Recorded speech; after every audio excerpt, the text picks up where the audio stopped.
Lady O'Cahoyne, your committee have been looking into women on boards. Can you tell us what prompted you to initiate this inquiry and why? We were prompted to initiate it because we knew that there was going to be a directive from the Commission which says in order to address the gender imbalance which is current in all member states' corporate boards of listed companies, that they should have a quick look at this, and their idea was, we are told, that quotas should be introduced with a target of getting 30% or 40% or 50% of boards within a timescale. Now, we expected that information last month and it was delayed. So we had done an enormous amount of evidence taking and producing a draft report, and we decided to go ahead with it and publish it in advance of the directive being issued, probably next week. Now, one of the key findings of your report is that the European Commission has not made its case for imposing quotas on member states for female board members. Can you tell us a little bit about how you reached this conclusion? We took a lot of evidence. A lot of it, of course, was UK-based. And we started with the evidence from Lord Davis of Abersock, who had looked at this whole issue at the request of the government over a year ago.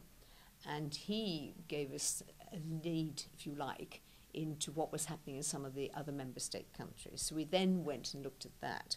And we felt that there are different corporate structures and different ways of doing business in all these different 27 member states, and that to try and impose a one-size-fits-all on countries was not necessarily the best way to do it. It was also, target setting is something that a lot of us don't feel very easy with. It's much better to try and lead by example and to get people to encourage them to buy into the concept rather than saying you will hit 30%. What other major findings did the committee have? Interestingly enough, that since Lord Davis produced his report, there has been a definite trend towards improving the numbers of women going on boards, of corporate boards in this country. It has been quite spectacular over the last 6 or 8 months. And in fact, I think there's a figure of something like 45% of all new appointments in the period from April through to October were actually women. When we consider that the quotas are likely to be put at 30% or 40%, but this could have been a flash in the pan. And we just want to encourage this by bringing to people's attention that there is definitely a case for putting women on the boards. And it's not necessarily a financial case, because some people are trying to prove this, but this is almost impossible to prove.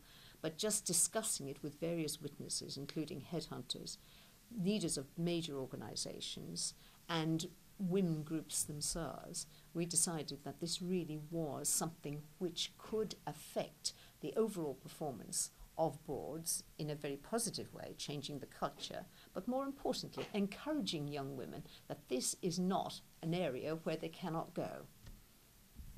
And finally, Lady O'Cahoyne, what will happen next? Well, we hope that we will be able to influence other member states to put pressure on the European Union, not to be so dogmatic about putting quotas on at this stage, but to give a couple of years so that people could work out their own ways of doing it within their own cultural and corporate systems, if you like, in their countries.